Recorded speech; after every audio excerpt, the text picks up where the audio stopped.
वर्गमूल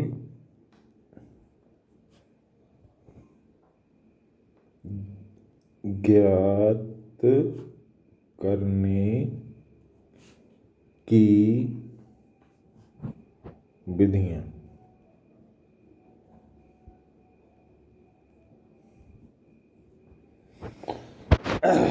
hi friends, आज हम चर्चा करेंगे वर्गमूल ज्ञात करने की विधियों पर।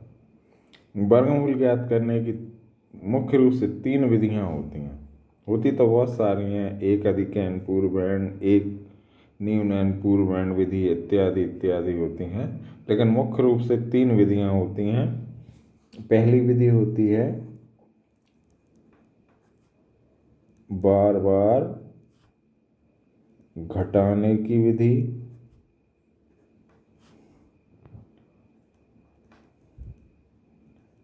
दूसरी विधि होती है गुणनखंड विधि, अभाज्य गुणनखंडन विधि। अभाज्य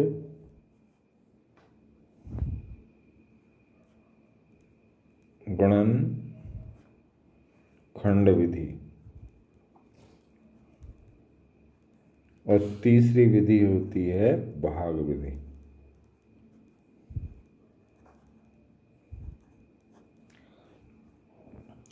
ये बार बार घटाने की विधि पर पहले वीडियो मैंने बनाकर डाल दिया है, आपने देखा होगा। अगर नहीं देखा होगा तो इस वीडियो में मैं उसकी लिंक दे रहा हूँ डिस्क्रिप्शन में, तो आप उसको देख लें।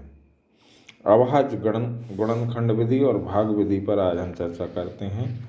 अभाज्य गुणनखंड विधि में क्या होता है कि हम जिस संख्या का वर्गमूल निकालना होता है उसकी गुणनखंड निकालते हैं और फिर उनके 2-2 की संख्या में जोड़े बनाते हैं, फिर उनका आपस में गुणा कर देते हैं। जोड़े बनाने के बाद जो भी संख्या आती है वह उस संख्या का वर्गमूल होता है।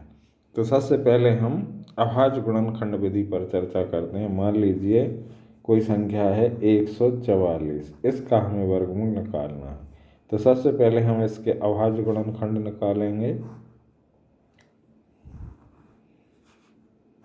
सबसे पहले 2 से ही भाग करेंगे, तो 2 सत्ते 14, 2 दूनी 4, फिर 2 से कर देंगे 2 तिया 6, 2 छीं 12, फिर 2 से कर देंगे 2 एकम 2, 1 बचा, 2 अट्ठे 16, फिर 2 से कर देंगे 2 नाम 18, फिर 3 से कर देंगे 3 तिरका 9 और 3 एकम 3। ये इसके अभाज्य गुणनखंड हो गए।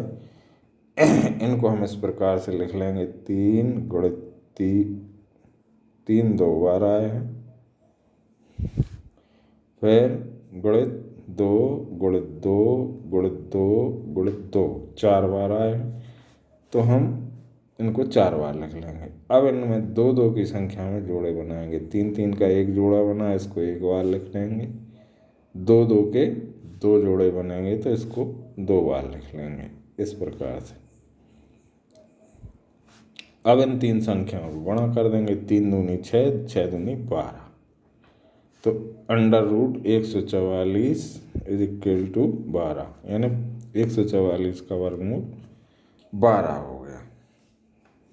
आया ना समझ में? अब मान लीजिए कोई अन्य संख्या है 256। ये जो बार बार घटाने वाली विधि है ये बहुत लंबी विधि है। इसमें हम 3 अंकों तक की संख्याओं का वर्गमूल निकाल सकते हैं।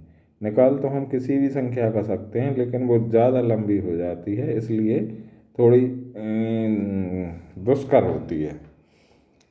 फिर उसके लिए हम क्या करते हैं, ये गुणनखंड विधि अपनाते हैं। और गुणनखंड विधि भी ज़्यादा लंबी हो जाती है, तो बड़ी बड़ी संख्याओं के लिए हम फिर भाग विधि का उपयोग करते हैं, जो बहुत सरल होती है।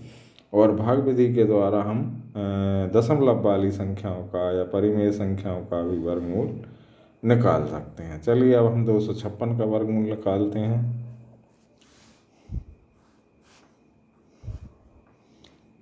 2 एकम 2, 2 दूनी 4, 2 अट्ठे 16, फिर 2 से विभाजित किया, 2 छंग 12, 2 चौको 8, फिर 2 से विभाजित किया, 2 तिया 6, 2 दूनी 4, फिर 2 से विभाजित किया, दो एकम दो, दो छिंग 12, फिर 2 अट्ठे 16, 2 चौको 8, 2 दूनी 4 और 2 एकम 2। तो इसके अभाज्य गुणनखंड क्या आ गए आपके 256 के? 256 बराबर 1 2 3 4 5 6 7 8, 8 बार 2 2 आए।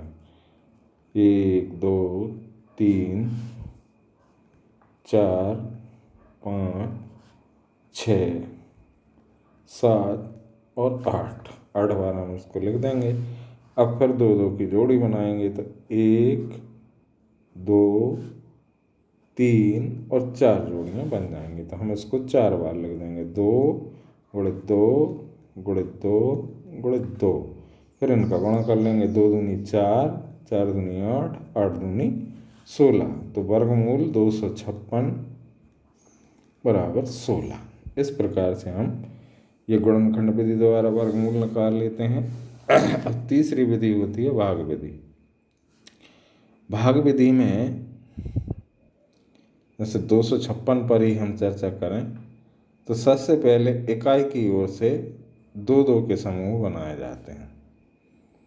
अगर दहाई की तरफ, सैकड़े की तरफ एक संख्या बचती है तो उसे भी हम एक समूह मान लेते हैं, जोड़ा मान लेते हैं, है ना। इकाई के अंक की तरफ से 2 2 के समूह बनाएंगे। अगर एक संख्या बचती है तो वो भी एक समूह माना जाएगा। फिर क्या किया जाता है, इसमें ये निश्चित हो जाता है कि जितने जोड़े बन रहे हैं उतने ही अंकों का इसका वर्गमूल होगा। अब पहले हम इस जोड़े से शुरू करते हैं, बाएं हाथ की तरफ के जोड़े से शुरू करते हैं।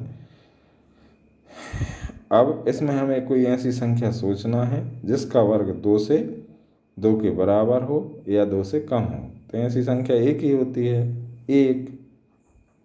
अगर हम 2 लेंगे तो 2 दूनी 4, इसका वर्ग 2 का वर्ग इस संख्या से अधिक हो जाएगा। तो हम यहाँ पे 1 ही लेंगे, तो 1 यहाँ भाजक में लिख देंगे और 1 भागफल में भी लिख देंगे।